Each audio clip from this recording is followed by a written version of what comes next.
Tight ends can be an absolute crapshoot, but we are going to help you find the ones that are not a crapshoot. We're going to look for the league winners. We're going to avoid the roster cloggers. Tight ends can be weird in Dynasty rookie drafts because sometimes you could be making the right chess move, but you might not see the results of that move for 1, 2, 3 years down the road based on how this position develops. Think of Trey McBride a couple of years ago. People draft him in the mid-second round. After year 1, they think they wasted the pick, and it turns out they have the tight end 2 in Dynasty now. So we're going to go through the tight ends to target and avoid today in 2025 rookie drafts. Of course, we will be going through the FSC tight end prospect model. I just built this thing about a month ago, so I am going to skim through the process of how I built it. I will link that video down below in the description. And of course, if you just care about the 2025 class, skip ahead to that part in the timestamps. Just like I did with running backs and wide receivers, we can define a hit in Dynasty one of two ways. First way, fantasy production.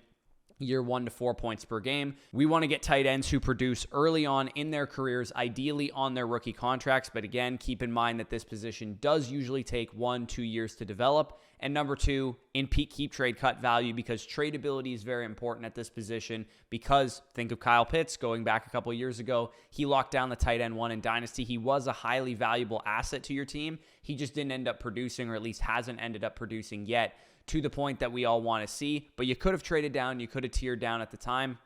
Tight ends rise and fall up the rankings rapidly. I think it is really important to know that if you get young production out of any of these tight ends in this class, they're going to immediately hop up the Dynasty rankings, be tight end 3, tight end 4, tight end 5, off the board. And tradability is very important at this position. If you guys are wondering if the tight end model worked, of course, the model produced an R-squared, or in simple terms, a correlation or accuracy of 0.4106 to PPR points per game and 0.668 to Dynasty value. This ranked 12.3% higher than raw draft capital, aka where they were picked, on point production, and 7.5% higher on Dynasty value. Generally, the NFL is pretty decent at evaluating tight ends, so the disparity between, say, the running back model and the tight end model is actually a little bit smaller than it is for the tight end position. But keep in mind, we also do only have peak keep trade cut Dynasty value for some of the newer tight ends. Think of Brock Bowers, Sam Laporta, some of the guys that have hit recently. They haven't yet played 4 years, so we cannot count them as hits in the prospect model. Here is a rundown of how the model works. Again, if you only care about the 2025 tight ends, feel free to skip ahead. These are the model inputs. Of course, everybody knows athleticism, big time important input for the tight end position, so it weights a little bit higher here than it does for, say, wide receivers, where it's less important. In-game efficiency marks, conversely, were less correlated. So things like, yards after catch ability and, those kind of things, I ended up rating lower than I did for running backs and wide receivers because they ended up being less correlated when I was testing them. From there, you filter out the hits of the group, you make trend lines, and you grade all the prospects based on them. To give you an example, you take the career yards per route run of tight ends who both posted a top 10 season and also peaked as top 6 tight ends on the open market, and you got basically 2.16 yards per route run, and you grade on a curve working backwards from that metric. The total grade was out of 4% for this specific metric of career yards per route run, and if you met that kind of threshold, you would get kind of like a B on that curve,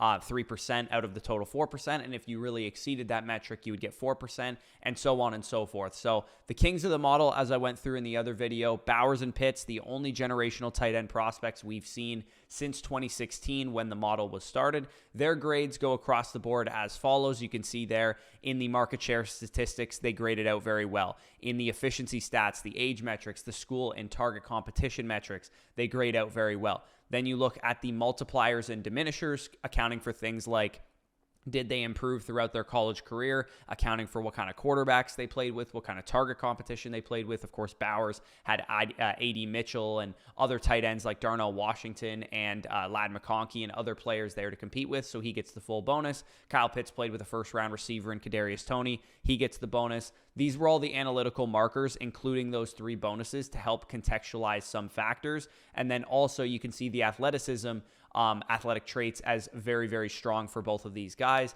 And then the in-game traits, yards after catch ability, blocking ability, deep usage, hands, all of those things culminate in the final traits grade. And then the film metrics you guys can see there, draft capital, receiving grade, my grade on them, NFL.com grade, and consensus big board. It is essentially the same makeup as the running back and wide receiver models. 35% analytics, 30% traits. Again, we give a little bit of a bump to traits versus wide receivers, and then 35% film, as I discussed, using Consensus Big Board, NFL.com grade, Bush's film grades, aka me, and then PFF receiving grade and Draft Capital as the overall film stuff there. So after you grade all these players, again, those were just the 2 best in the model to exemplify how it works. Here are the hit rates for the tiers and their expected year 1 to 4 PPR points per game, plus keep, trade, cut, dynasty value. You guys can see there the tier names: generational, top 5 upside, tight end 1 upside, streamer, waiver wire, and fodder. The expected points per game for top 5 upside and tight end 1 upside is very, very similar. The hit rates across the board in those 2 tiers, very, very similar, but you do get a little bit of a bump if you're in the top 5 upside tier, particularly in your overall ceiling there. You see 25% of the guys hit a 15-plus point per game, aka like a really, really good tight end season, like a top 2, top 3 season at the finish.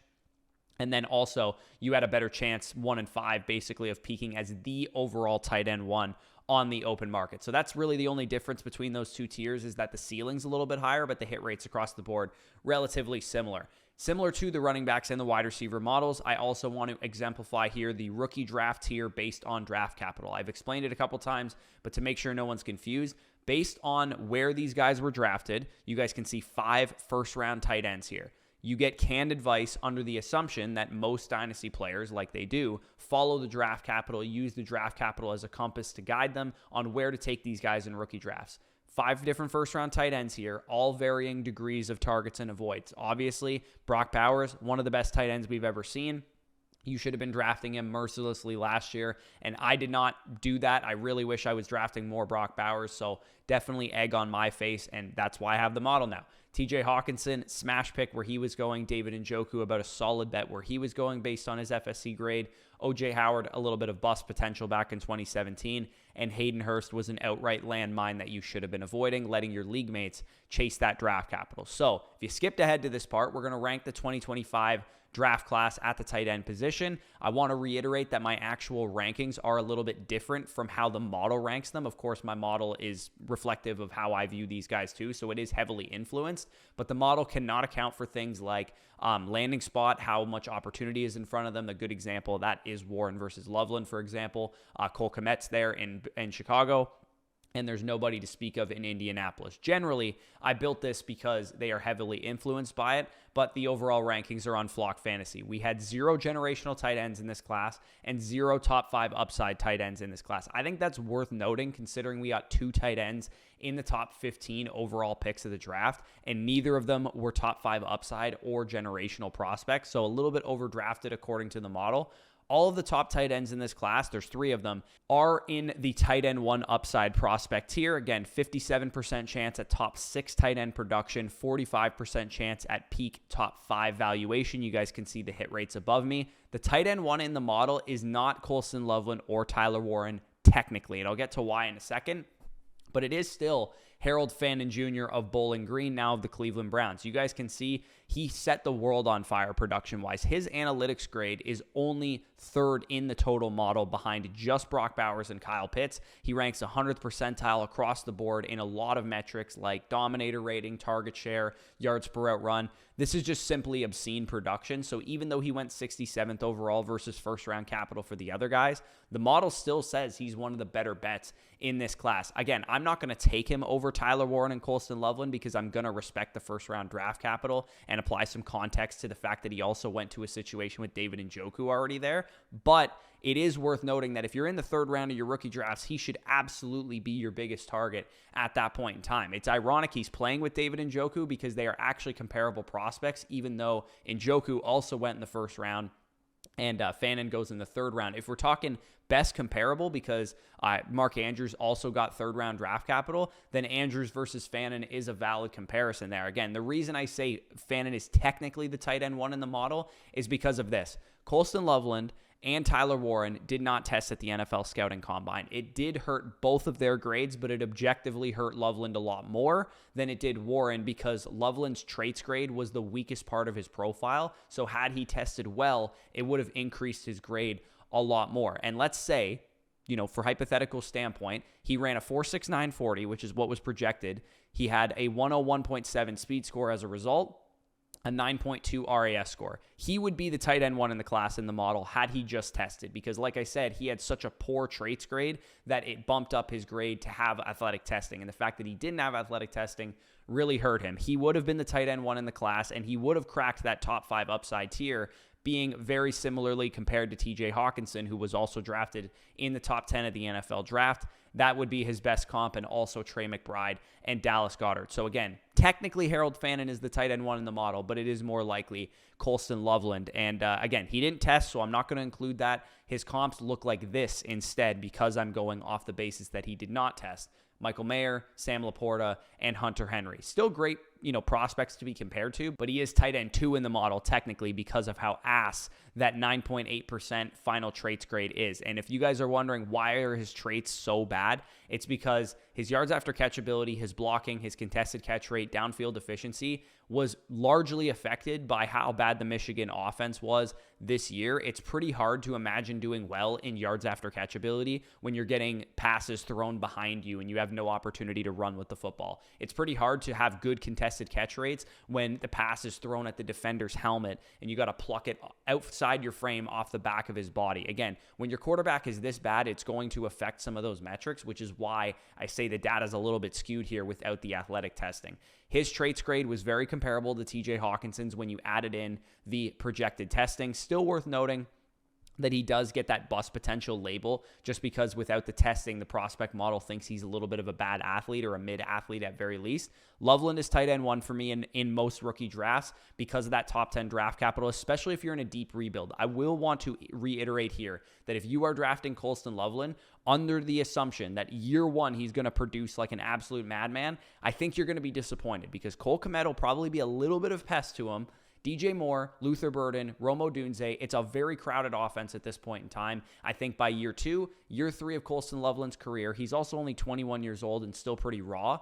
Things should clear up a bit. But year 1, you might have to temper your expectations just a little bit for what Colston Loveland can give you.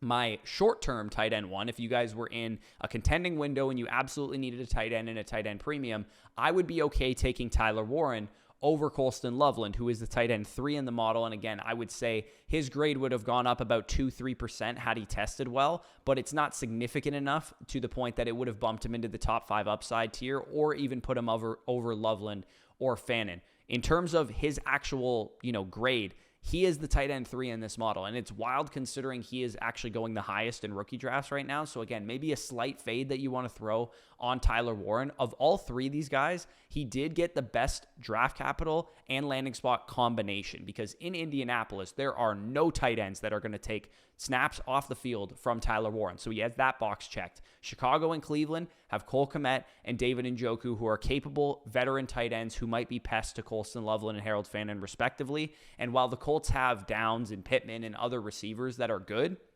none of those receiving weapons have the type of investment that Tyler Warren has from the team. A top 15 pick supersedes the contract that Pittman has. A top 15 pick supersedes the Josh Downs investment of a 3rd round pick, A.D. Mitchell investment of a 2nd round pick, etc. He is my tight end 1 in rookie drafts only if you are looking for an immediate short-term option at the tight end position because his profile does outline some risk. Ultimately, though, the draft capital, the fact that I do think he was the more pro-ready of the top 2 guys, and the film do paint the full picture that he can get on the field right away and produce. So in this top tier, again, it's kind of what's your flavor. In a long-term rebuild, it is Colston Loveland tight end 1. In a short-term production window, it is Tyler Warren tight end 1. And of course, Fannin, technically the tight end 1 in the model, but probably more likely just pointing to the fact that come the 3rd round of your rookie drafts, he should be a heavy target of yours. So after those top 3 guys, we then have 3 more tight ends in this class that are in the streamer tier. And streamers is a pretty big drop off from tight end 1 upside. They hit top 12 production and a top 12 market value window about a 1 in 4 chance, 25% of the time. Rarely do you get a top 6 ceiling out of these guys. Only 1 out of every 10 tight ends in the streamer tier will give you that top 6 value ceiling, top 6 production ceiling. But I do like the streamer prospects this year. So come mid-3rd round, early 4th round of rookie drafts, I do think these guys are really, really good options. There is one guy that's going a little bit earlier than that. We'll talk about him in a second. But this first guy here is going to be my most owned tight end of any in this draft because he actually sometimes goes undrafted drafted, but he will definitely be a 4th-round rookie pick and no earlier, and that is Oronde Gadsden from Syracuse, now of the Los Angeles Chargers. He went at the end of the 5th round there, 165th overall draft capital. He is my tight end 6 in my actual rankings, even though he's tight end 4 in the model, because of that late 5th round capital. But I really do like the comps of Isaiah Likely, JT Sanders, Harrison Bryant. I also love the landing spot too, because the Chargers have Will Dissly, Tyler Conklin, and pretty much nothing else ahead of him on the depth chart. And if he is the player that the model thinks he is, and that I think he is based on his film, he can work ahead of those guys as the main receiving option, maybe playing almost like a big slot role, move tight end role for the Los Angeles Chargers. And if you think about it, the Los Angeles Chargers have Jim Harbaugh and the offensive, brain trust behind the Michigan offense. And Colston Loveland was a move tight end. And they made him the number 1 target in their offense when they were at Michigan. So Oronde Gadsden actually kind of fits that role. And I could see Jim Harbaugh deploying him in that way. Think of even back to his 49ers days, his use of Vernon Davis and stuff. In an offense that mainly just has Ladd McConkey as a solidified weapon and Trey Harris, who was drafted in the 2nd round, Gadsden had great receiving numbers coming out of Syracuse, had a great profile. You can see that analytics grade up there with Harrison Bryant in this tier, even ahead of Isaiah Likely in this tier as well. He had great numbers. He is a pretty good prospect from a receiving standpoint. He just needs to get on the field. Getting on the field will be crucial for him, because if he can't block at all, he might be a very low snap share player, and it's a little bit of copium on my part to say that he's a great option. But if we hear training camp, going into the preseason that he's the starting tight end of this team, it is wheels up for Oronde Gadsden. So if you're in the 4th round, and even priority UDFA, I could see this guy going undrafted in a lot of leagues, definitely pick up Gadsden and get a lot of shares. I'm going to be packing my bags on him. A couple years ago, I was saying this about Tucker Kraft, 4th round pick. Every single time I took Tucker Kraft in the 4th round of rookie drafts, and now he is my highest roster tight end across my Dynasty portfolio because I drafted him so much. And it took about a year or 2 to materialize, but I do think the same could be the case for Oronde Gadsden. And then I'm going to group tight end 5 and 6 in the model together because they're going similarly in rookie drafts. They rank similarly as prospects. That is Mason Taylor, formerly of LSU, now 42nd overall pick to the Jets, and Terrance Ferguson, formerly of Oregon, 46th overall pick to the Los Angeles Rams.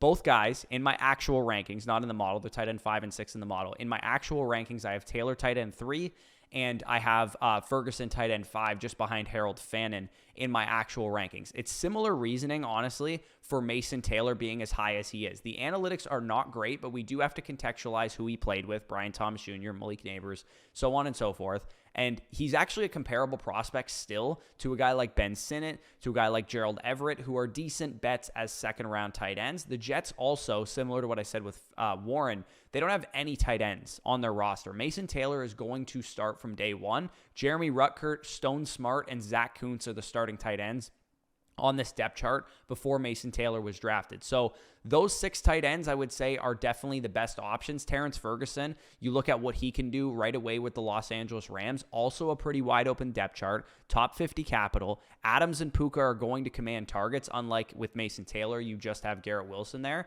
But regardless, I do love the investment of these players. Both of them are really good athletes, and I do think that they can take the step forward. It's just the model thinks that they were maybe a little bit overdrafted. You can see that bust potential label, and most of the guys that are in this territory were risky kind of athleticism bets. And of course, George Kittle in this territory, even though he was a day 3 pick, just speaks to the fact that he was way underdrafted. But yeah, Terrance Ferguson, Mason Taylor, I think they're fine early 3rd-round picks, but just keep in mind that they do have pretty high bust potential given the types of prospects that they were. Again, those 6 tight ends that I just talked about are probably the only ones that I would be targeting heavily in standard 4-round rookie drafts, even in tight end premium formats. But I should mention the biggest tight end landmines here, because these guys, according to the model, should basically go undrafted. And there's going to be guys that take Elijah Arroyo from Miami, who now goes to the Seattle Seahawks, and Gunnar Helm and some of the other guys here. So I'll talk about them.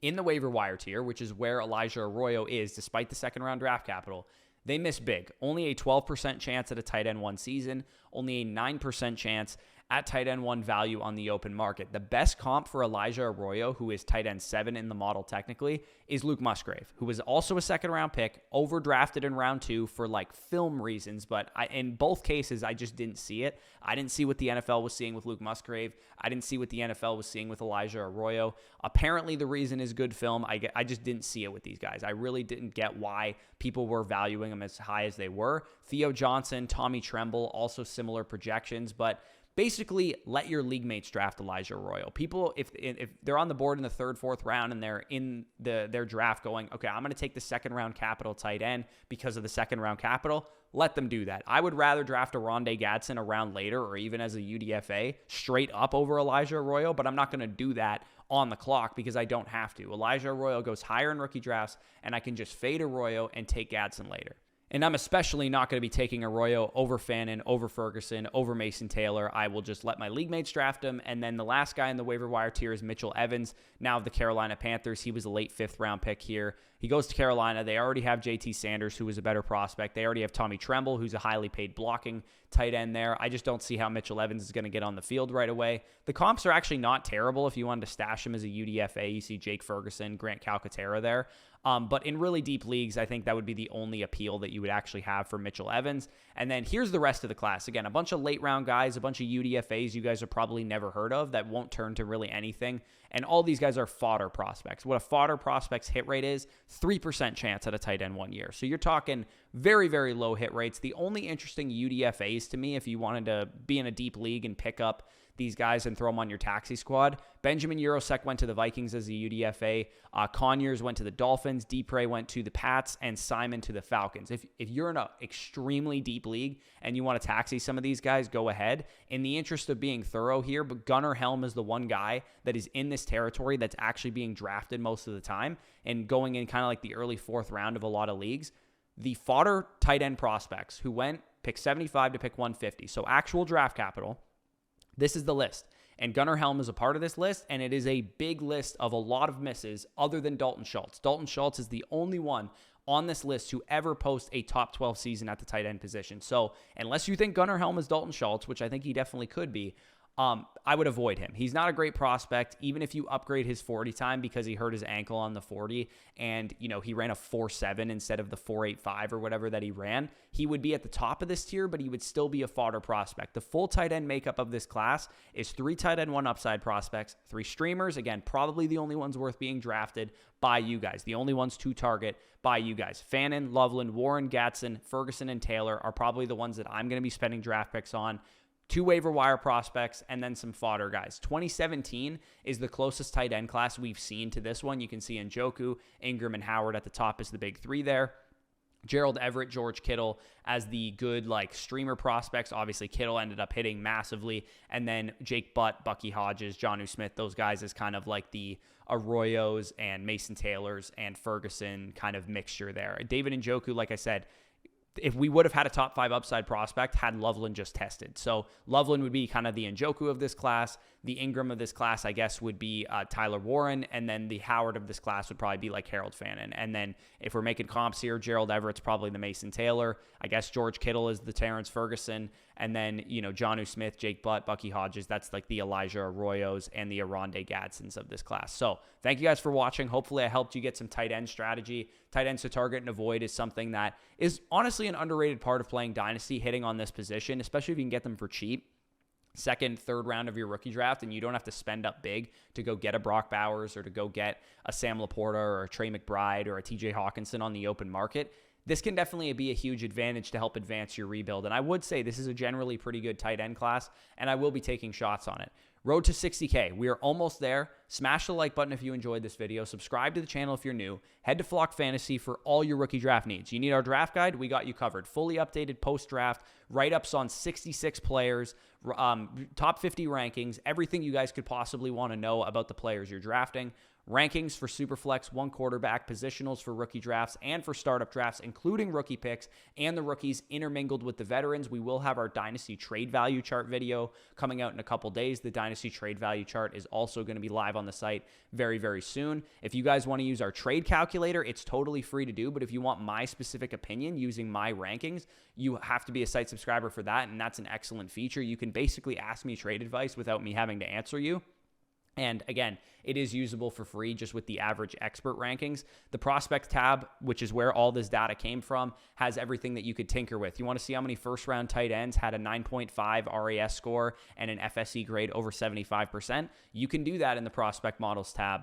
And link below in the pinned comment to sign up. Again, annual mother flockers do get a free team review and a free buy, sell, hold report voucher when you use the promo code FSE. If you use our promo code, you get a free team review. We can break down your Dynasty rookie draft strategy for you and a buy, sell, hold report voucher to give you guys some trade advice. And again, anybody who's used a team review in the last couple of days, we have a couple in the hopper right now. We are going to do those live probably or in a big mega Dynasty decisions video on Wednesday. So if you're wondering when you'll get your team review, that's when we're going to do it. We sent you guys all messages. If you need it before then, feel free to message us back. But again, if you enjoyed, like, comment, subscribe, all that good stuff. Peace out, and I'll talk to you soon.